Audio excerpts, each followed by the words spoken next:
cumprimento, que abençoe vida. Deus é bom. Abra a sua Bíblia no segundo livro das Crônicas dos Reis. Segundo livro das Crônicas, capítulo de número 26.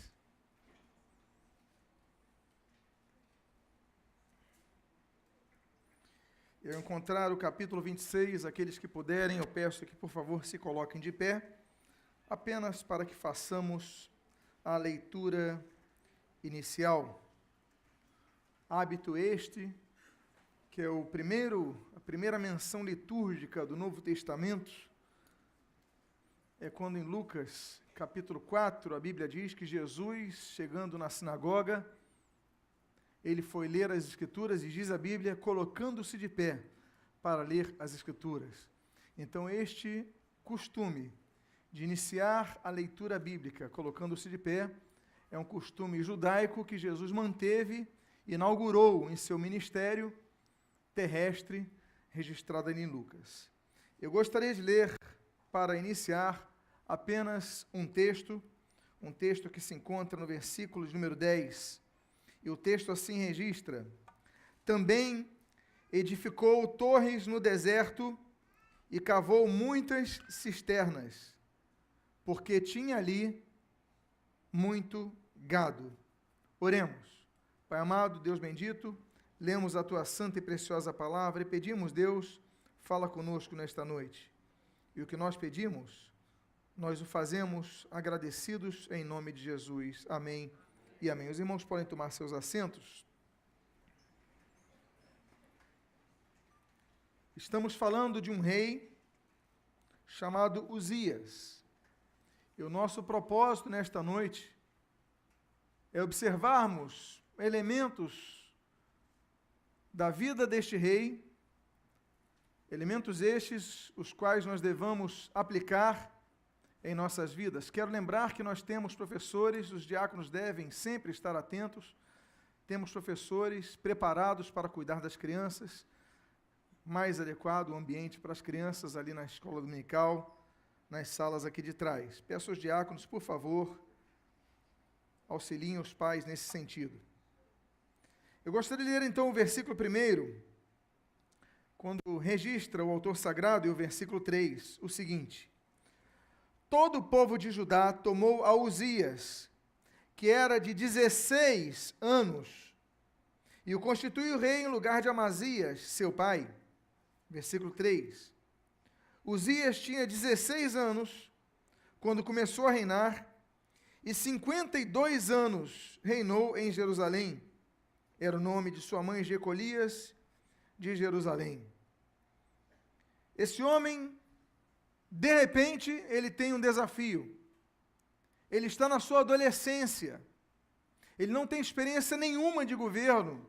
Ele não tem experiência nenhuma de administração. Ele não tem experiência nem de administrar uma própria família. Ele tem 16 anos. É um adolescente, está entrando na juventude. E da noite para o dia o seu pai morre. E Israel pega então Uzias e o levanta como rei. A vida não é composta daquilo que nós projetamos. A vida não é composta daquilo que nós expectamos, daquilo para o qual nós nos preparamos. Por quê? Porque a vida é uma sequência de eventos que muitas vezes nos pegam desprevenidos. Você tem um projeto de vida, vem uma enfermidade, muda tudo.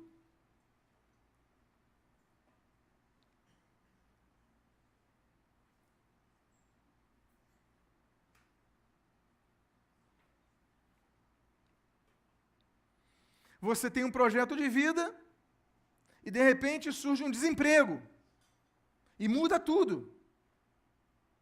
Acontece um acidente e muda tudo. Então, toda a vida das pessoas, elas não são consequências de um projeto.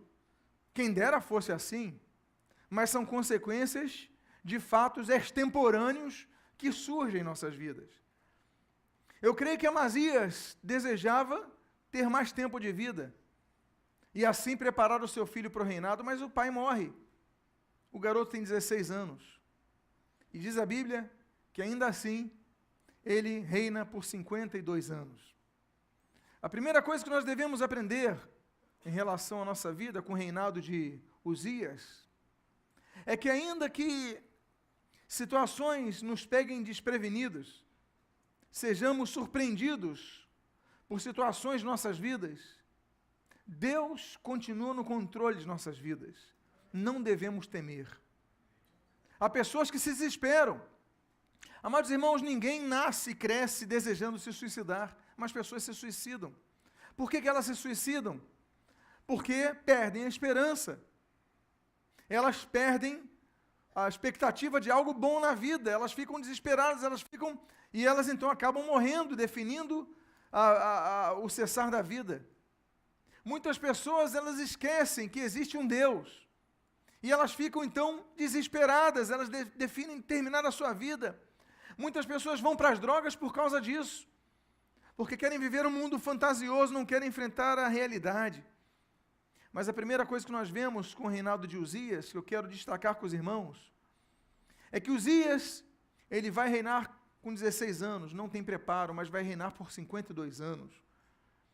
É um homem, então, que é pego de surpresa, mas Deus vai sustentando, Deus vai conduzindo, Deus vai abençoando, e ele vai aprendendo esse caminho. Nós devemos, então, aprender a lidar com as circunstâncias da vida que nos surpreendem. Nós devemos aprender a nos adequar à vida. Não podemos desistir, não podemos desanimar, não podemos simplesmente, ficamos desorientados, vem um desemprego, vem uma enfermidade, vem um acontecimento, eu estou desesperado. Não, confia no Senhor, busca o Senhor, porque você vai conseguir chegar até o final da sua vida. Mas o texto continua dizendo, sobre o exemplo desse homem. A Bíblia diz nesse versículo 4, o qual você pode ler, o seguinte: ele fez o que era reto perante o Senhor, segundo tudo o que fizera Amazias, seu pai. Nós aprendemos que o reino de Uzias foi um reino que iniciou muito bem, porque Uzias foi um homem, que diz o texto que você está lendo, ele fez o que era reto perante o Senhor. Ele não desviou nem para a direita nem para a esquerda, ele fez o que era reto, ele fez o que era constante, ele fez o que era certo diante do Senhor. Era um homem, então, que buscava ao Senhor. Era um homem que adorava ao Senhor, fez o que era reto, era um homem que trabalhou um governo justo, tinha 16 anos, tinha pouca experiência, mas fez o que era reto, procurou trabalhar com justiça, procurou trabalhar com equidade, e aí ele vai fazendo as coisas da maneira correta. Mas eu destaco o exemplo do pai Amazias. Fez o que era reto perante o Senhor, segundo tudo que fizera Amazias, seu pai, ele tinha uma referência. É importante buscarmos referência, porque nós sempre vamos ter referências. Ainda que você diga que você não tem referência nenhuma, muito do que você é graças aos exemplos que você modelou em sua vida. Pode ser, por exemplo, a figura paterna, a figura materna, durante uma boa fase da vida. Pode ser um amigo, uma amiga da sua adolescência. Pode ser uma estrela da música. Pode ser o gesto de um jogador de futebol. A gente vai imitando as pessoas. Aí, uma época que um líder musical, por exemplo, começa a usar um tipo de roupa, todo mundo vai começar a usar aquele tipo de roupa. Você está sendo influenciado. Aí eles pintam o cabelo agora de azul, é um referencial de adolescentes, pinta o cabelo de azul, todo mundo começa a pintar o cabelo de azul. E aí o jogador de futebol faz um gol, então ele começa a engatinhar, aí o jogador de futebol, as crianças fazem um gol, começam a engatinhar. Nós imitamos as pessoas, nós somos assim. Nós convivemos com pessoas e nós então absorvemos muitas das características dessas pessoas. Nós somos assim. O apóstolo Paulo, ele ensina, quando ele escreve, ele fala isso daí algumas vezes, mas no capítulo 11, 11º capítulo, da primeira carta aos Coríntios, versículo 1, ele fala assim, olha, sede meus imitadores, assim como eu sou de Cristo. Ele chama para si a responsabilidade de um referencial, olha, sejam meus imitadores, assim como eu sou de Cristo. Ele chama-se como referencial e coloca como referencial principal a Jesus Cristo. Nós devemos, a Bíblia fala, imitar os da fé. nós devemos procurar imitar as pessoas que têm uma conduta correta. Pessoas que são justas, pessoas que são leais, pessoas que são íntegras, pessoas cuja luz brilha nessa sociedade. Nós devemos imitá-los. Você conhece cristãos de verdade, não cristãos nominais, mas cristãos de verdade, procure imitá-los naquilo que vocês devem imitá-los. Deve haver um referencial. A Bíblia diz que Uzias, ele não começou a fazer um bom reino assim porque apenas tinha no seu coração esse desejo. A Bíblia diz que ele tinha um referencial, segundo tudo que fizera Amazias, o seu pai. Ele tinha um referencial. Nós devemos buscar bons referenciais. Nós aprendemos com o início do reinado de Uzias que nós devemos buscar bons referenciais. Então você conhece uma pessoa que tem integridade, procure imitar essa pessoa. Uma pessoa que se afasta do mal, procure imitar essa pessoa. Procure bons referenciais, procure andar com essas pessoas. Porque você começa no trabalho a andar com a pessoa que é a mais popular, você começa a andar no trabalho com a pessoa que é mais simpática, e geralmente nós somos assim, nós somos atraídos por elementos assim, mas nós devemos procurar pessoas cujo exemplo de vida nos motive a sermos pessoas melhores. Porque às vezes a pessoa mais carismática do teu trabalho é uma pessoa indecente, é uma pessoa que amaldiçoa a sua liderança, é uma pessoa que faz coisas erradas. Não devemos procurar andar com pessoas santas, andar com pessoas corretas. Uma das funções da igreja, da importância da igreja, como estrutura e organismo vivo, uma das importâncias é esta, é o grupamento de pessoas que se une para adorar a Deus, nós sabemos disso, mas também se une com o propósito de sermos pessoas melhores. Então, nós, de segunda a sexta-feira, de segunda a sábado, nós convivemos com pessoas que são individualistas, que não adoram o Senhor, mas nos cultos, nós nos aproximamos de pessoas que têm ideais iguais aos nossos, querem servir a Deus, querem servir ao seu irmão, querem adorar ao Senhor. Então, uma das importâncias da igreja, das necessidades da igreja é esta, é nós andarmos com pessoas que têm o mesmo referencial. Os grupos de vida, não é uma bênção? Esses pequenos grupos de vida que acontecem nos lares, quando você se reúne ali, você compartilha as suas dificuldades, as suas necessidades, e uns oram pelos outros, uns ajudam os outros. Então, nós devemos sempre procurar, buscar bons referenciais. Nós aprendemos isso com Uzias. O texto continua dizendo o seguinte: propôs-se a buscar a Deus nos dias de Zacarias, que era sábio nas visões de Deus. Olha o referencial.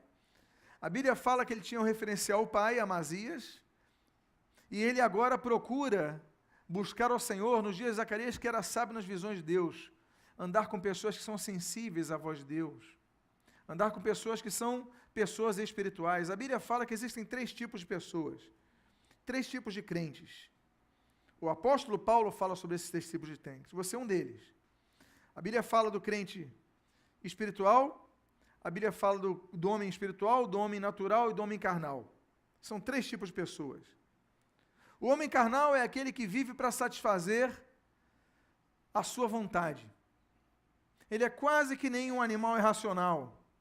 Ele tem o desejo de fazer isso, ele vai fazer isso, ainda que seja contrário à vontade de Deus, ainda que ele seja contrária à sua santidade, santificação, ele vai buscar fazer isso. O homem carnal vive para satisfazer a carne.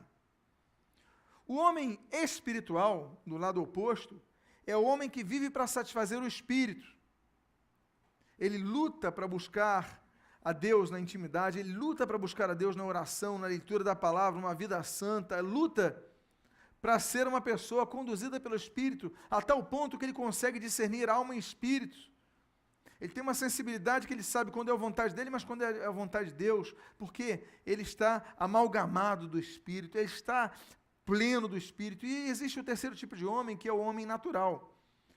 O homem natural, ele muitas vezes ele se aparta da carne, ele se aparta das coisas que são erradas, mas ele não procura se aprofundar nas visões de Deus, nas coisas de Deus, nas coisas espirituais.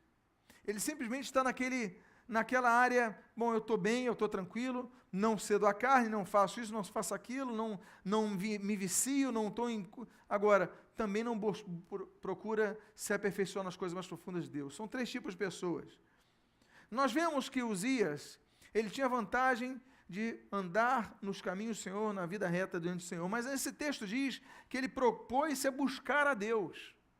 Ele queria algo mais. Ele não queria apenas andar em retidão. Ele queria buscar a Deus. Nós vamos ter um retiro agora, em breve. É o chamado retiro de impacto. São 3 dias, 2 dias e meio que nós separamos para as pessoas buscarem a Deus, porque a rotina do dia a dia, muitas vezes, não busca a Deus. A gente busca a internet, a gente busca o Netflix, a gente busca o Twitter, a gente se comunica com todo mundo, mas para Deus a gente não gasta minutos de oração, a gente não ora, a gente não lê a Bíblia, a gente não estuda a Bíblia, a gente não dedica ao Senhor, porque nós entramos numa rotina muito intensa de intercomunicação, uma comunicação plena com todo mundo, menos com Deus. A gente fala de Deus sem falar com Deus. A gente prega o Evangelho sem falar com o autor do Evangelho das Boas Novas. E aí nós temos um homem que nos dá um exemplo.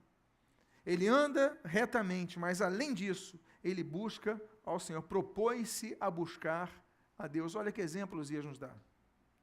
Ele nos dá um exemplo que vida cristã é mais do que o culto. Vida cristã é mais do que o domingo à noite, a quarta-feira à noite, o domingo de manhã, os eventos que nós tenhamos. Vida cristã é mais, porque propôs-se a buscar a Deus não é apenas no culto. Há pessoas que só buscam a Deus nos cultos. Há pessoas que só oram quando estão na igreja. Há pessoas que só exercem sua fé quando estão na igreja. Isso não é cristianismo, isso é religião.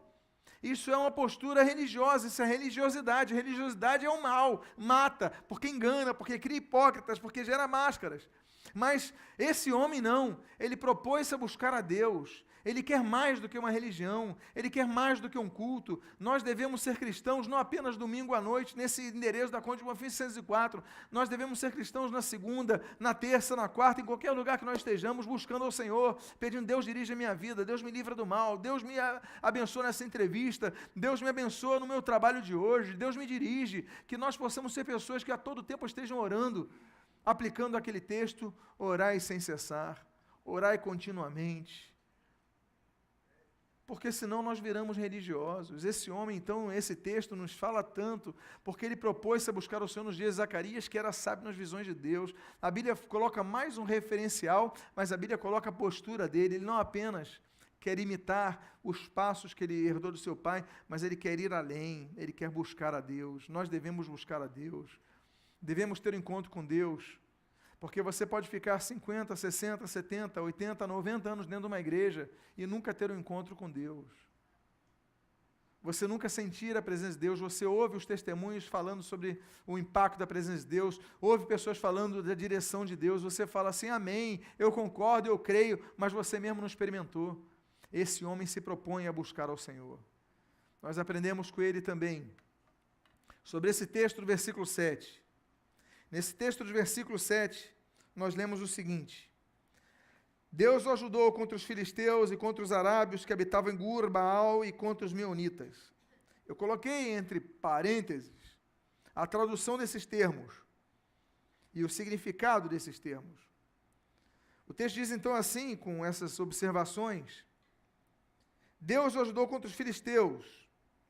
Filisteus são povos do mar. Eram homens, inicialmente, eram homens que se lançavam ao mar. O mar tem a representação, dos simbolismos do mar é o mundo.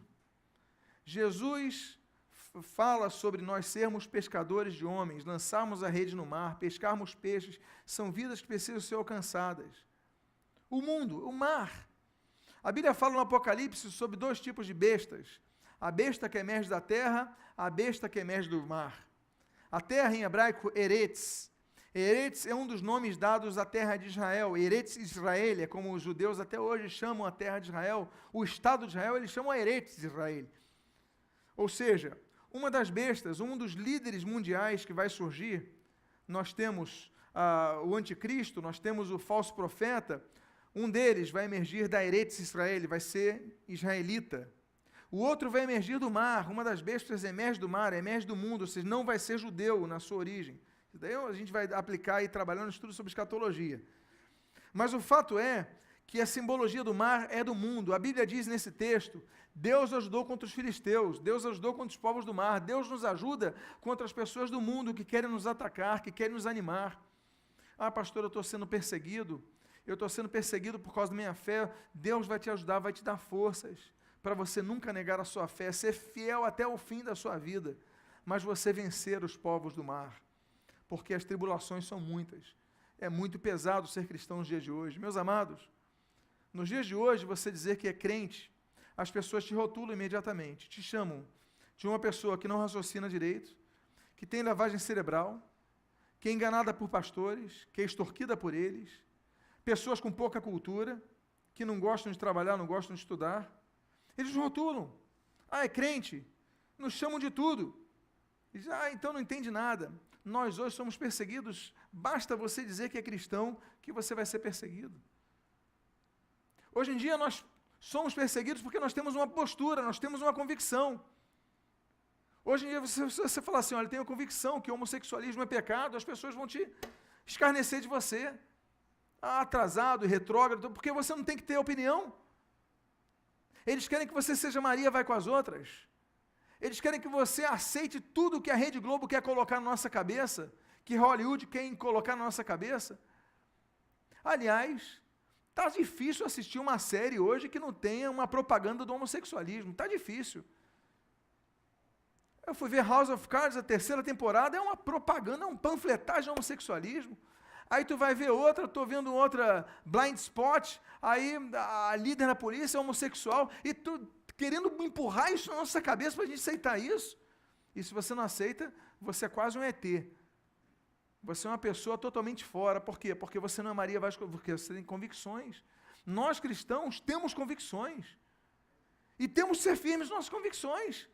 Porque nós não somos regidos pela moda, não somos regidos pela Rede Globo, não somos regidos por ninguém, somos regidos pela palavra de Deus. Uzias foi ajudado por Deus contra os filisteus, contra o mundo, contra os povos do mar.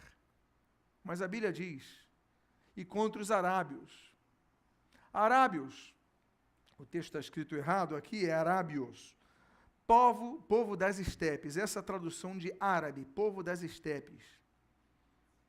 A estepe caminha para ser uma região onde vai ficando cada vez mais árido a vida. Você está caminhando para o deserto. Você está saindo de uma terra onde há tudo, a fartura, a abundância, a riqueza, a culturas agropecuárias, a gado, você está indo para as estepes. Você começa a ver que a grama já não está verde, já está amarela. Você está sentindo que o calor está pesado. Deus ajuda contra os povos do mar, mas Deus ajuda contra os povos das estepes. Deus nos ajuda quando estamos caminhando por uma fase difícil de nossas vidas. Uma fase difícil. Estamos caminhando quase no deserto, muitas vezes estamos no deserto. Eu volto a dizer, enfrentamos uma enfermidade, enfrentamos um desemprego, os amigos abandonam, as pessoas te traem. E você vai ficando cada vez mais desanimado, cada vez mais, cada vez é maior o número de cristãos que apresentam um quadro depressivo. Cada vez é maior o número de pessoas que deixam de buscar a Deus por causa da pressão dos problemas. Mas Uzias nos mostra que Deus ajudou contra os filisteus, mas Deus ajudou contra os arábios, Deus ajudou contra os povos das estepes. Deus nos ajuda ainda quando estamos numa fase de sequidão. Deus não nos abandona. Deus não te deixará sozinho. Ainda que você esteja passando uma fase difícil, Deus te ajudará. Diga à pessoa que está do seu lado, não desanime. Deus te ajudará.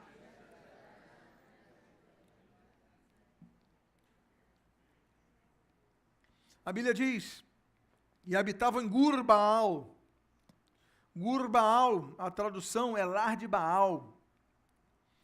E habitavam no meio de um povo idólatra. A moda é ser ecumênico. A moda é você dizer sim para todo mundo. É você aceitar aquele argumento que é um dos argumentos mais antibíblicos, frontais contra a Bíblia, que é que todos os caminhos levam a Deus. Jesus, ele falou claramente, João capítulo 14, versículo 6, eu sou o caminho, a verdade e a vida, ninguém vem ao Pai, senão por mim.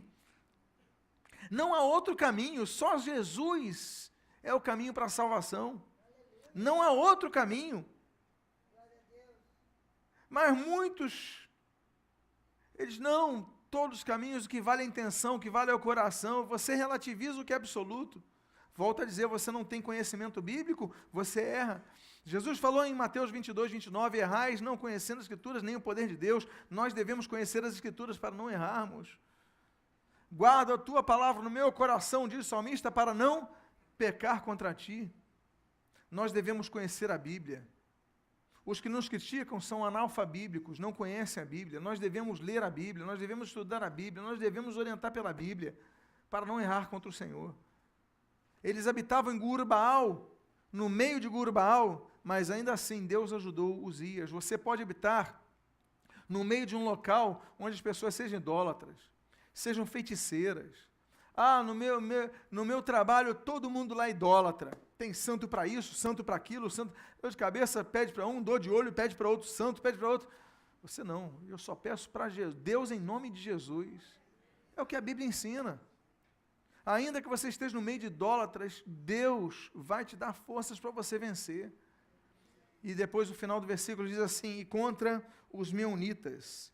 Meunita significa habitação. Olha, amados irmãos, contos da própria casa. Muitas vezes as maiores perseguições que nós encontramos estão dentro de nossa própria casa. Você começa a servir ao Senhor e a sua casa começa a se voltar contra você.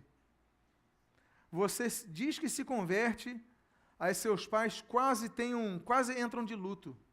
Entrou para a igreja agora. Às vezes, a família que devia ser a instituição, o grupamento social, o núcleo social, mais feliz pela sua vida na igreja, pela sua conversão, muitas vezes são os que mais perseguem. Aí você se converte, seu marido vai lá perseguindo, aí vai ironizando, aí vai depreciando, a sua esposa, seus filhos, seus pais, olha, fazendo de tudo. E não existe pressão pior do que a da própria casa. Não existe. Talvez seja o caso de alguns aqui.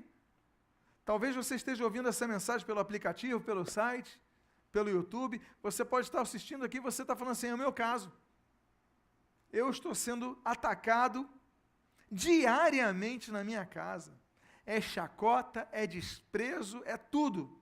Mas eu quero dizer para você que ainda assim como fez com Uzias, Deus te ajudará contra os meunitas. Deus te ajudará contra os que estão na sua casa, para você permanecer fiel. O Senhor Jesus iniciou seu ministério, nem os irmãos de Jesus acreditavam nele. Nem os irmãos de Jesus. Eu até comentei, não sei se foi domingo passado, retrasado, isso é uma bobagem que eu li do Frei Beto, no jornal o Globo. Ele falou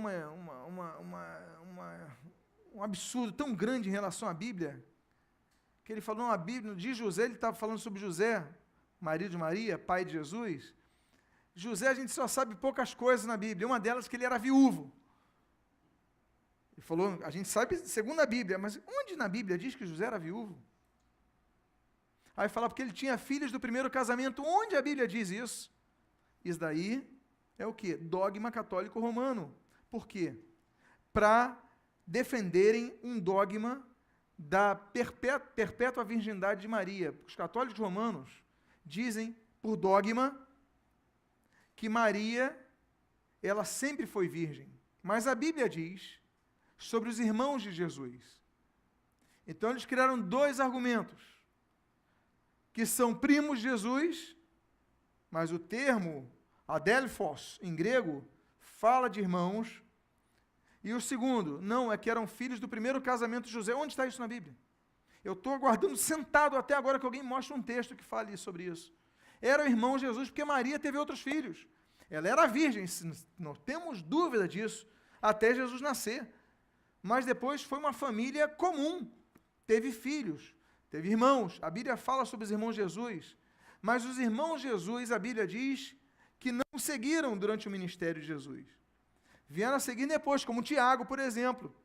Vai seguir, Tiago, que apresenta o irmão de Jesus, vai seguir Jesus depois, não segue durante o seu ministério. Nem os de Jesus acreditam em Jesus. Nem a terra de Jesus, onde ele foi criado, ali em Nazaré, onde ele vai crescer. Mas não é esse daí o filho do carpinteiro? Não é esse daí o carpinteiro, filho de José? As pessoas não acreditam em Jesus. Jesus fala, olha, o profeta não é reconhecido, não é honrado na sua própria terra.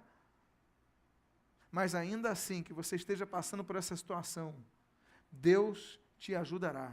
Deus te ajudará a você permanecer e perseverar em sua fé. Amém, queridos? Agora nós aprendemos sobre Uzias, sobre as bases espirituais de Uzias. Mas nós não falamos sobre a visão de Uzias. Porque a visão de Uzias é uma visão empreendedora. A visão de Uzias é uma visão de águia. A visão de Uzias é uma visão excelente.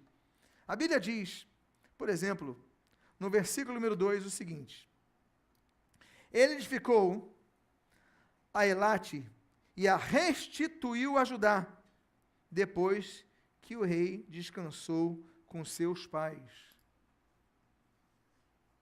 Elate tinha sido tomada.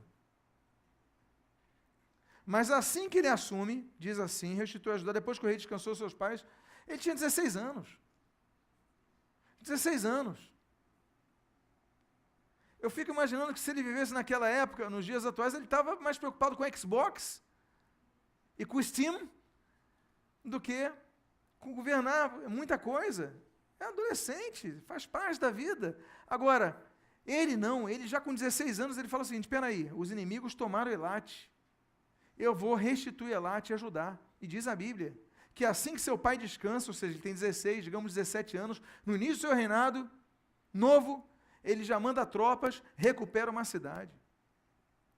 Porque ele entende o seguinte, e nós devemos aprender com Uzias isso,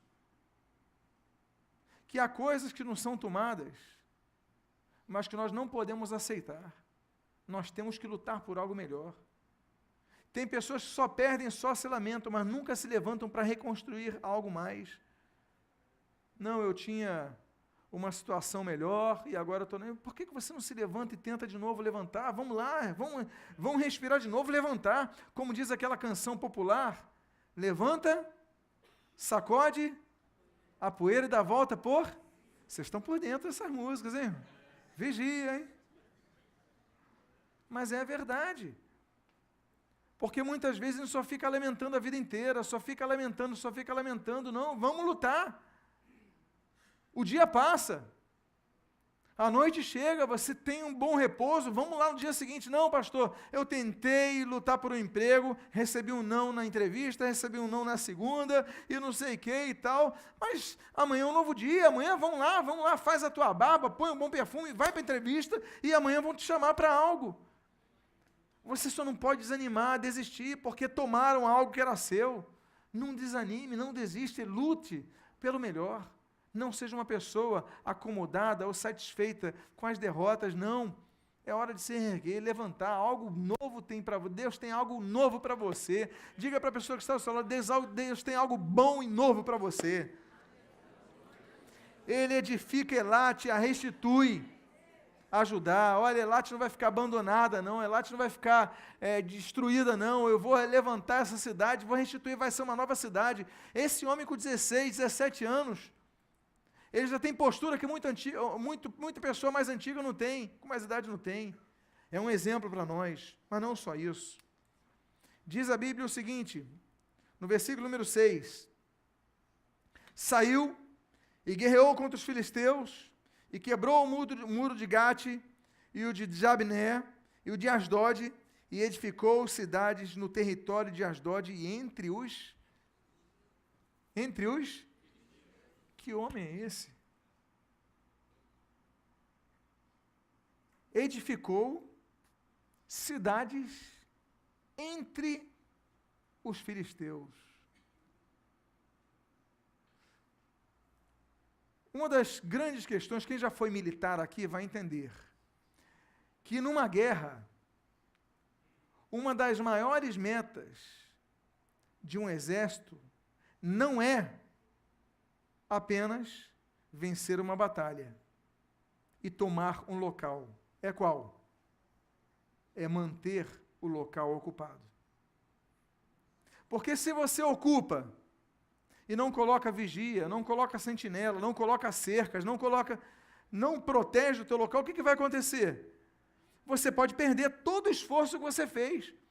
Todo o sangue derramado para conseguir aquele local vai ser inútil, porque você não vai cuidar, alguém vai tomar de novo. E a história é repleta de casos de territórios que são ocupados, você não vigiou e reocuparam, como foi o caso que ele fez ali. Agora, nesse caso, esse homem ele tem uma visão.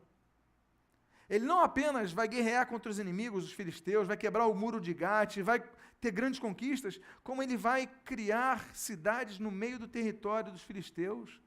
Ele vai falar, não apenas eu vou ganhar esse local, botar um guarda, vou botar pessoas para morar aqui, vou criar cidades. Olha a visão de águia que esse homem tem. Nós devemos aprender com Uzias sobre as nossas conquistas, a nós edificarmos cidades nessas conquistas, estruturas que vão se manter além de nossas vidas. Porque quando ele cria cidades, ele não pensa na geração dele. Ele não fala, vou botar um guarda, meia dúzia de guardas, vou botar um... Não, ele pensa nas gerações seguintes. Nós devemos pensar, como Uzias, em construir cidades no meio de territórios inimigos, ou seja, onde habitou o pecado, superando a graça. É como, outro dia, uma reportagem sobre a Cracolândia, a igreja está indo lá, está salvando as pessoas, daqui a pouco tem uma igreja plantada no meio da Cracolândia. As igrejas estão crescendo em lugares onde ninguém queria. Nós devemos ir a esses locais e criar cidades ali. Esse local que nós estamos aqui, nesse momento, sentados, isso daqui era um cursinho pré-vestibular. E já tinha acabado o curso, falido o curso, e os proprietários desse imóvel estavam brigados em si, eram irmãos.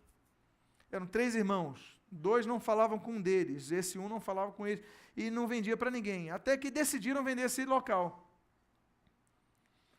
Quando um diácono nosso viu a faixa, olha, botaram para vender, nós viemos aqui, fomos lá sentar, quando fomos negociar, tinha mais 2 interessados, mas nós fomos os primeiros.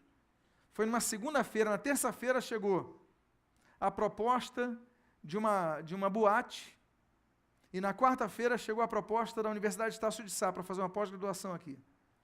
Nós chegamos na segunda, a boate na terça e a Estácio na quarta. Ótimo, só tem um problema, não tínhamos dinheiro. Nós tínhamos uma reserva de caixa, mas não era suficiente. E aí começamos uma luta. Os ofertórios, nós explicávamos, colocávamos ali a planilha e tal, foi uma luta. Fizemos bazar, cantina, fizemos tudo. Olha, e Deus foi fiel. E no dia do sinal, que nós conseguimos um mês, demos um cheque, foi um mês para frente, não tínhamos fundo. Sim, o teu pastor deu um cheque, que era o Maranata, ora vem, volta, em breve voltará. Agora nós tínhamos que lutar para colocar fundos para o sinal, porque ainda tinha as parcelas. E aí Deus honrou nossa fé. 2 dias antes de cair o cheque, a data do cheque, nós conseguimos o valor. 2 dias antes. Era um domingo. O cheque ia ser na terça-feira. No culto de domingo, nós fizemos ali, conseguimos. Eu falei, falta tanto.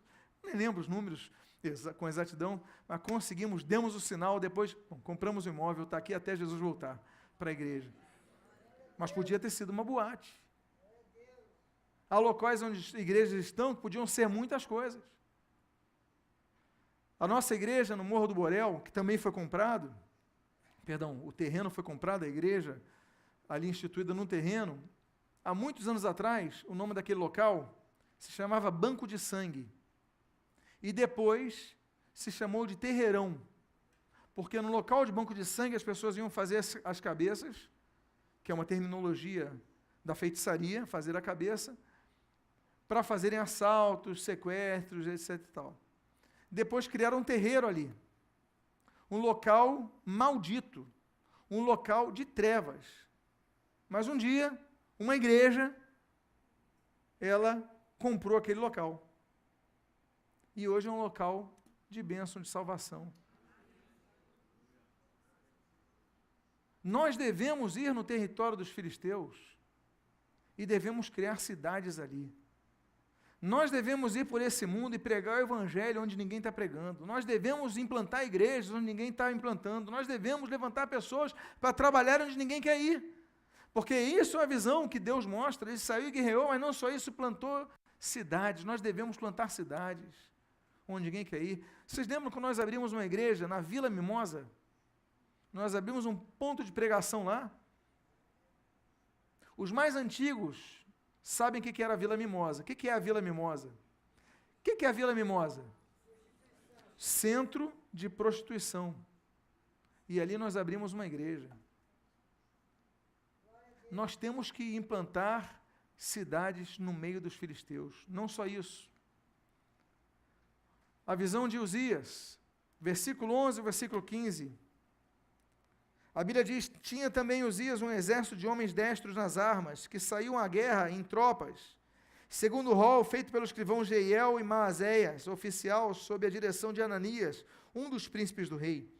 O número total de cabeças das famílias, homens valentes, era de 2.600. Debaixo das suas ordens havia um exército guerreiro de 307.500 homens, que faziam a guerra com grande poder, para ajudar o rei contra os inimigos. Agora, olha só que coisa. Era rei, não era rei ele? Diz o texto, preparou-lhes Uzias, o rei, para todo exército, escudos, lanças, capacetes, couraças e arcos, e até fundas para tirar pedras. Fabricou em Jerusalém máquinas de invenção de homens peritos, destinadas para as torres e cantos das muralhas, para tirarem flechas e grandes pedras, e divulgou-se a fama até muito longe. O que esse rei fez? Ele não se conformou em ser apenas rei. Apenas entre aspas. Mas ele não se conformou em ser rei. Ele era um homem que pela minha análise tão simplória, eu digo que ele é um homem hiperativo. Que ele estava no trono, ele podia dar ordens, olha, vamos guerrear, vamos fazer isso, e os comandantes traziam os projetos e falavam sim, aprovado ou não, reprovado, aguarde. Mas não. Ele ficava pensando assim, o que eu posso fazer para o meu exército ser melhor? Já sei. Aí diz assim, eu já sei o que eu vou fazer. Eu vou preparar homens destros nas armas, vou dar muito treinamento a esses homens. Olha a visão desse homem.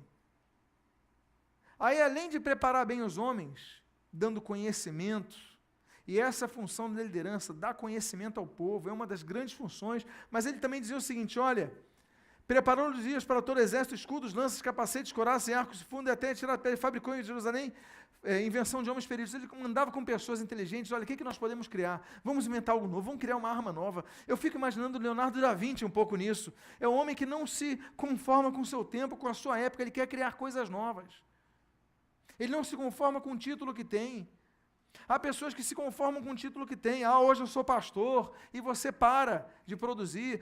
Hoje eu sou diácono, você para. Hoje eu sou integrante de louvor, eu sou membro da igreja, você para. Não podemos parar, temos que ser como Uzias. Devemos procurar sempre estar buscando algo novo. Aí hoje eu recebi de um irmão da igreja, não pastor, nós podemos botar a internet melhor na igreja, ótimo, vamos fazer isso. Nós devemos sempre procurar melhorar as coisas, procurar alternativas novas. Não, vamos fazer agora, em vez de botar o live stream, vamos botar YouTube, porque dá para gravar a imagem boa, a gente investe um pouquinho mais e tal. Vamos fazer isso. As pessoas com ideias, as pessoas são hiperativas no sentido positivo do reino, são pessoas como Uzias, elas querem o melhor, não querem parar, não podemos nos conformar. Nós devemos buscar mais.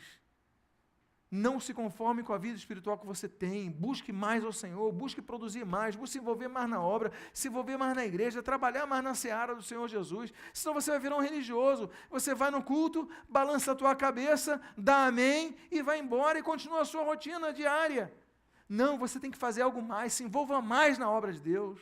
A gente aprende com Uzias isso. E a Bíblia diz o seguinte,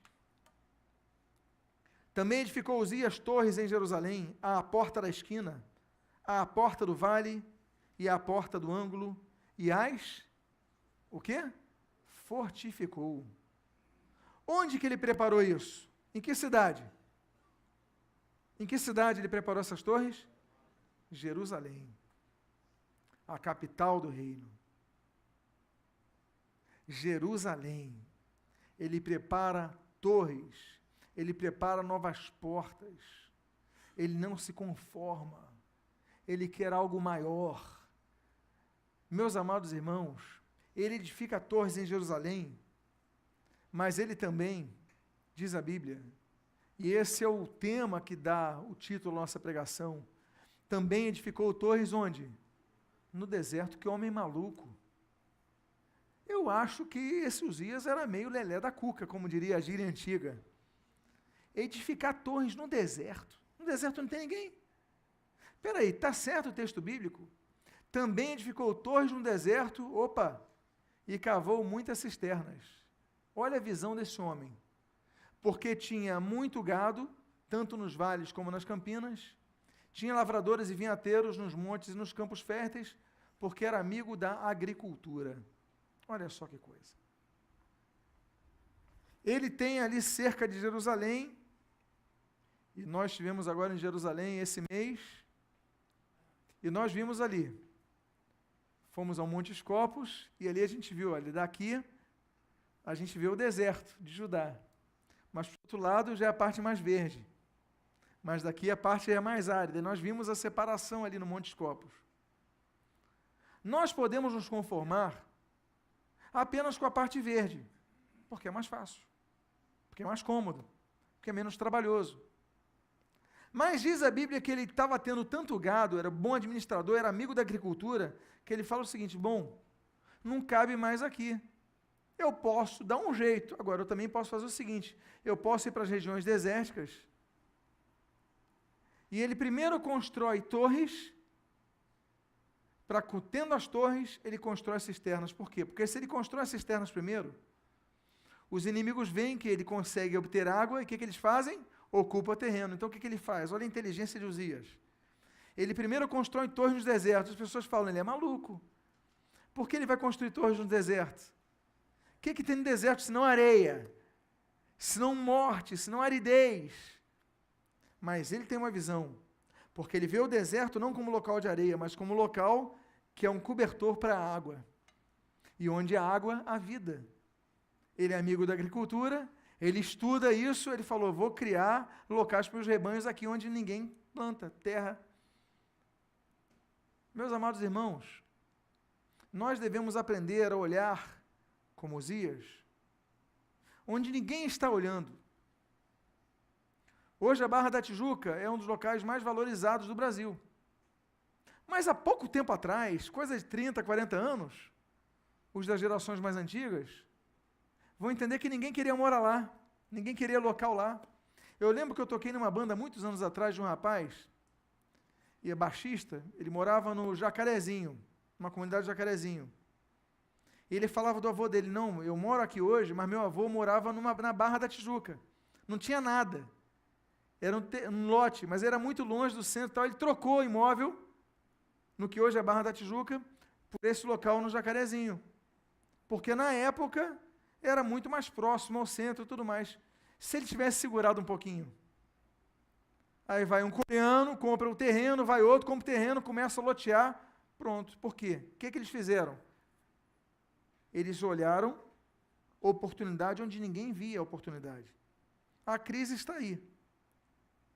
Mas enquanto alguns choram, outros estão aproveitando e estão vendendo lenço de papel. E estão enriquecendo com a crise. Esse homem olhava o deserto como oportunidade. Uma vez fizeram, já falei, uma enquete no Bradesco, com todos os gerentes, era um irmão nosso que era gerente do Bradesco, ele foi lá em São Paulo para um treinamento para gerente de agência. E num dos eventos ali, chamaram um psicólogo, foi fazer um teste, e ele distribuiu um cartão. E nesse cartão havia muitos, era como se fosse uma foto tirando muitos caules com espinhos.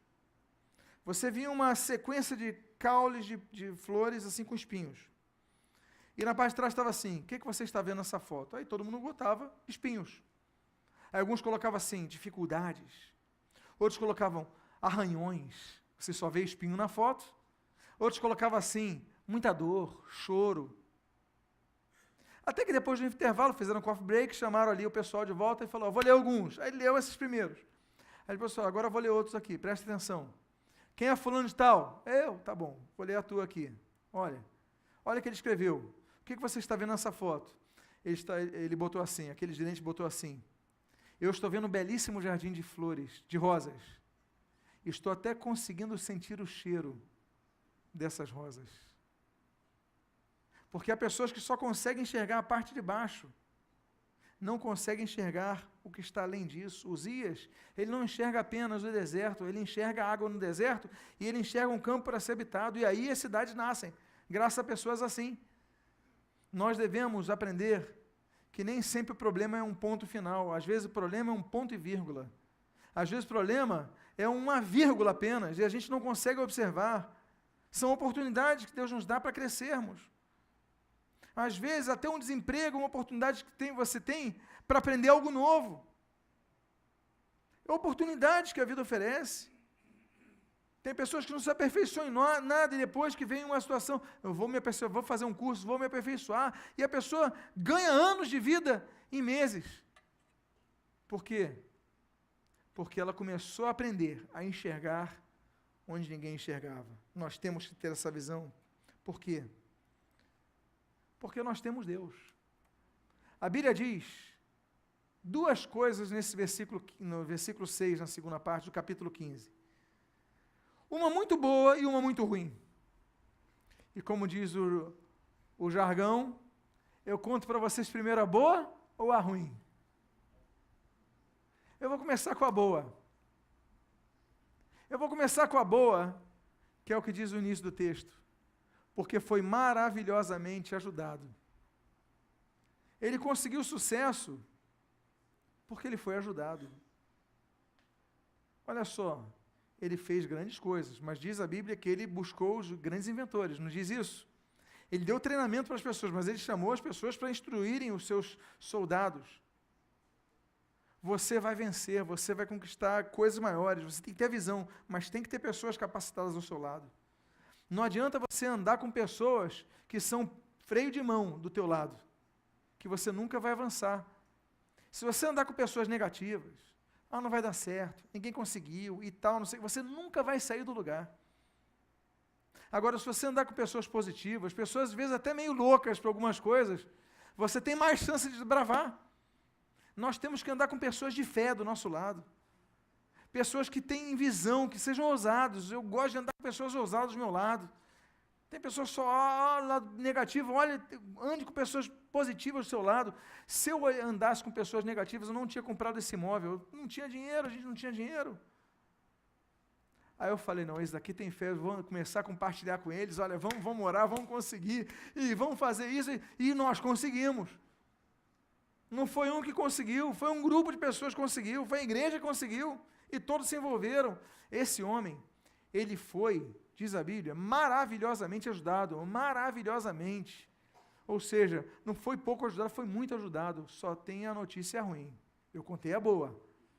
Ele conseguiu sucesso porque ele foi ajudado. Mas qual é o problema?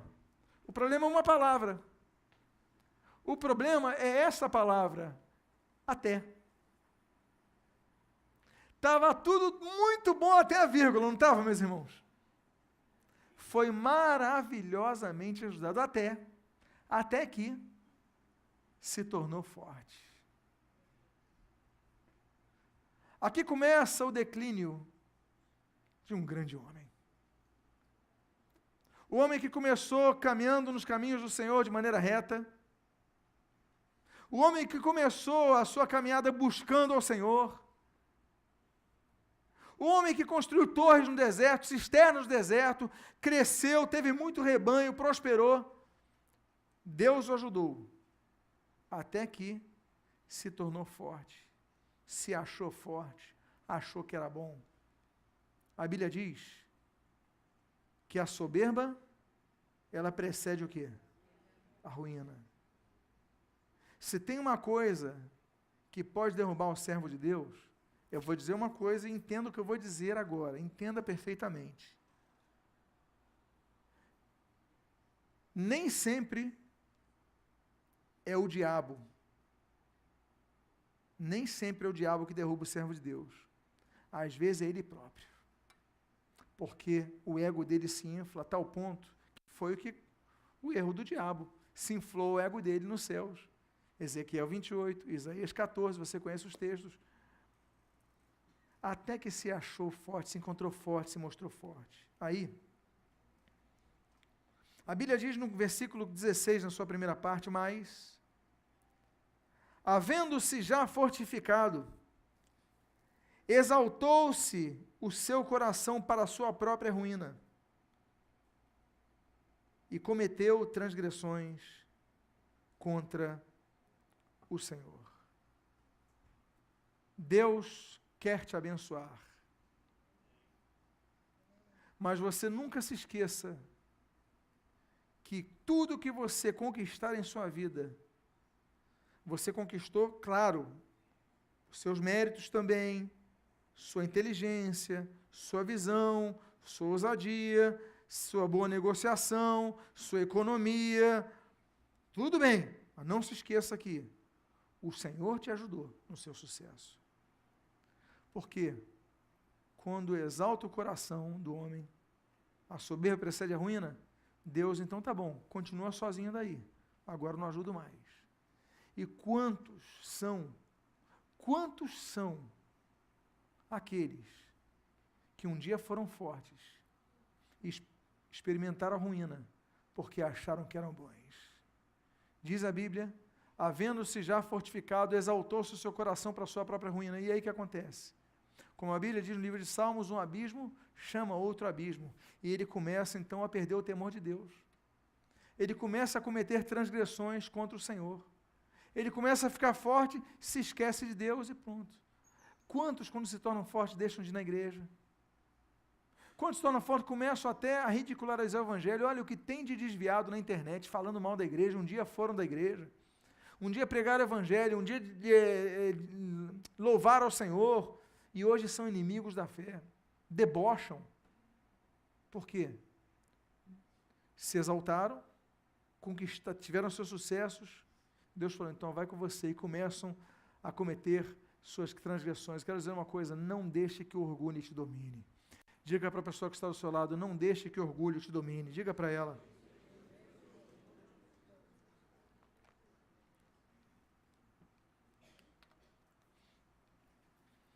E como um abismo chama outro abismo, a situação piora. Se a situação já estava ruim, ela ficou pior. Porque a Bíblia diz no versículo 16, a continuação dele, e cometeu transgressões contra o Senhor, seu Deus, porque entrou no templo do Senhor.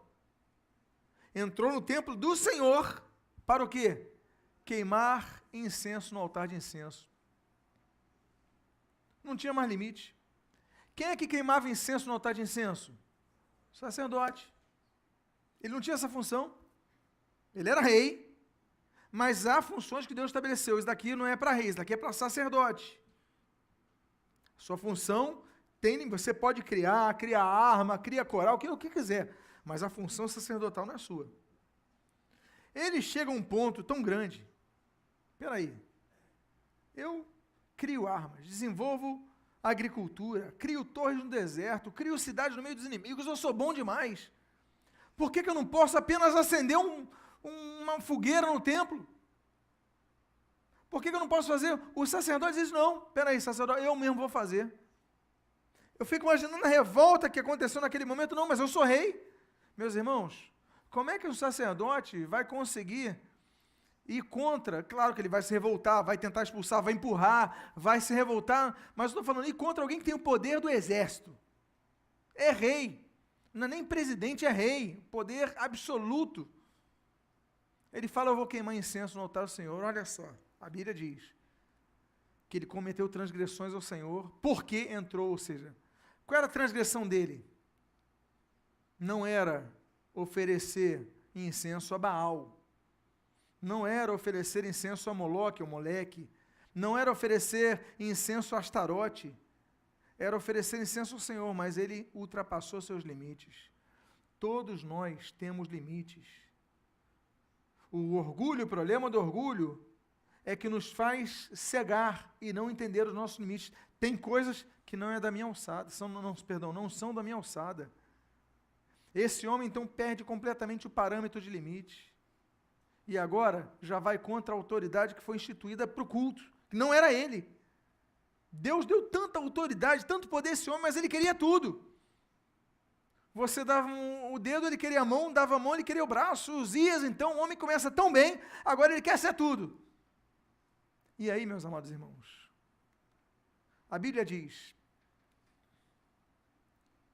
no versículo 17, porém, o sacerdote Azarias entrou após ele, com 80 sacerdotes do Senhor, homens da maior firmeza, e resistiram ao rei Uzias e lhe disseram, a ti, Uzias, não compete queimar incenso perante o Senhor, mas aos sacerdotes, filhos de Arão, que são consagrados para esse mistério.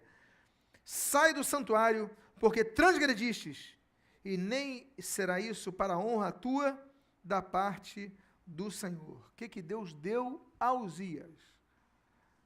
Deus deu a Uzias a oportunidade de se arrepender. Chegou o sacerdote Azarias com 80 outros sacerdotes e repreenderam o rei.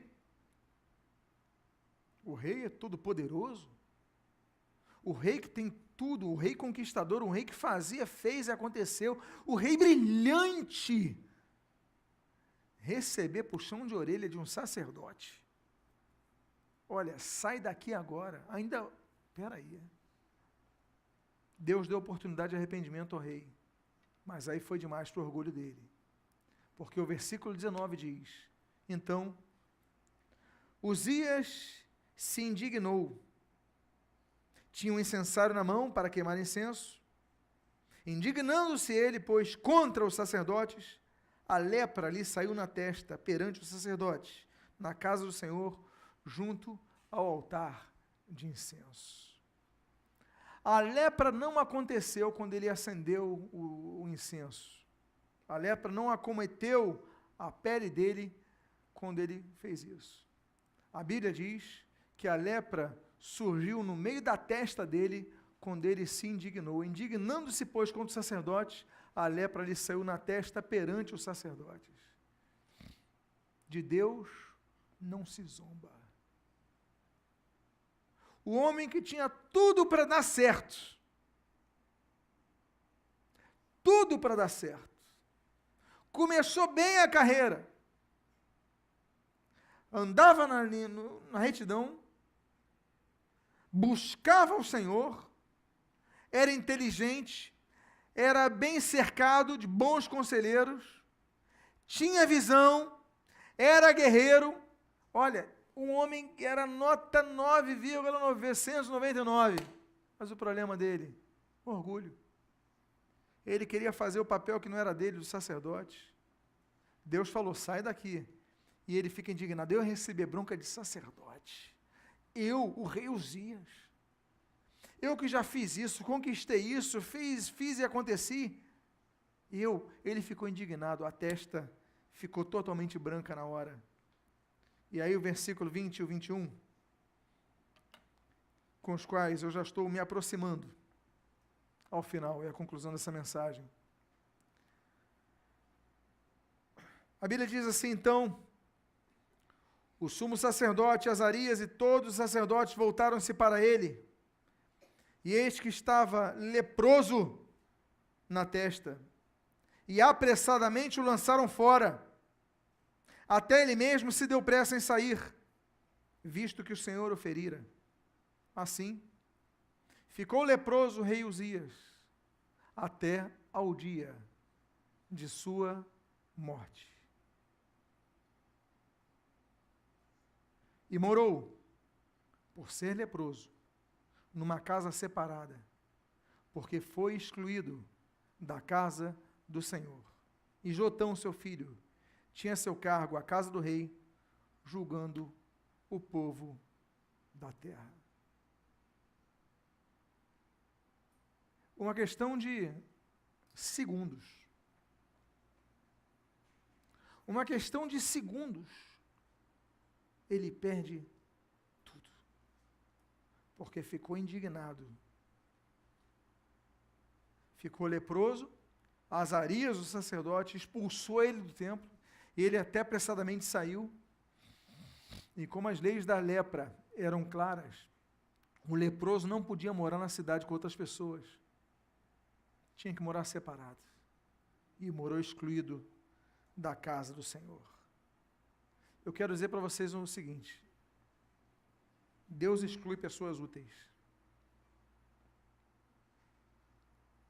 Deus exclui da sua casa pessoas competentes. Deus exclui da sua casa pessoas geniais. Deus exclui da sua casa pessoas frutíferas. Vai dizer que esse homem não era frutífero. Por quê? Porque Deus exclui da sua casa pessoas soberbas. A Bíblia diz que Deus, para a salvação, não faz acepção de pessoas. Deus acolhe a todo que vem com o coração arrependido a Ele. Deus, não há acepção de pessoas. A pessoa pode ser branca, pode ser negra, pode ser oriental, pode ser indígena. Deus não faz acepção de pessoas. A pessoa pode ser culta, a pessoa pode ser inculta, a pessoa pode ser alta, a pessoa pode ser baixa, a pessoa pode ser... Deus aceita todo mundo que vem a Ele. Só tem um tipo de pessoa que a Bíblia registra, um tipo de pessoa que Deus resiste. A Bíblia diz, porque Deus resiste ao soberbo, mas dá sua graça aos humildes. Só existe em toda a Bíblia um tipo de pessoa que Deus resiste. É esse tipo de pessoa, o soberbo. Esse homem era frutífero, esse homem era competente, esse homem era genial, esse homem era inteligente, esse homem era trabalhador, mas ele foi excluído da casa do Senhor, morreu com lepra, afastado de todo mundo, humilhado, porque foi orgulhoso.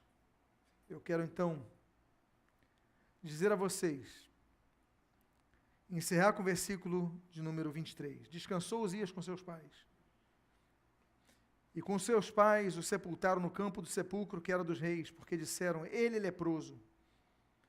E Jotão, seu filho, reinou em seu lugar. Há uma pedra calcária do século I que descobriram, está em Israel, no museu em Israel. E a pedra diz o seguinte, para cá foram trazidos os ossos do rei Uzias. Não abram. Por quê? Porque morreu leproso.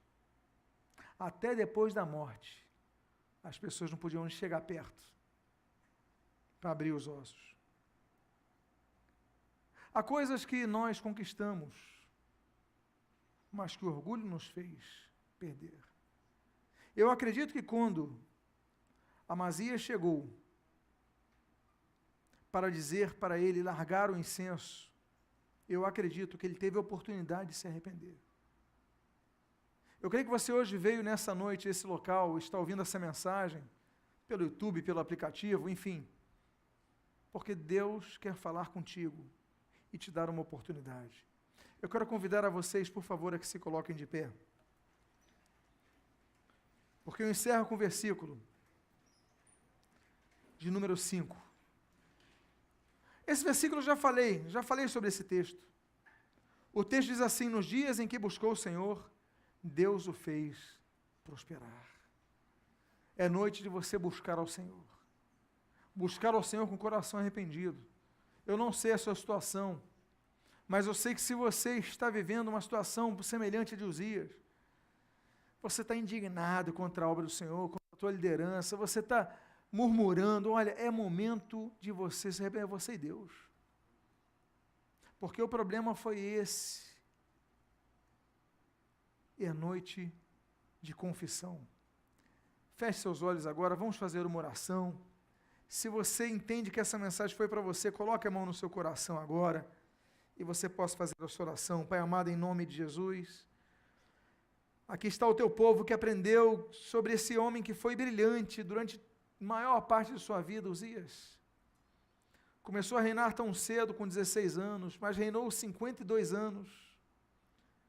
Pai amado, em nome de Jesus, nós queremos absorver todo o ensinamento que aprendemos com Uzias, do que ele fez de bom, mas também o ensinamento que ele fez de mal, porque não queremos cometer o mesmo erro, Pai.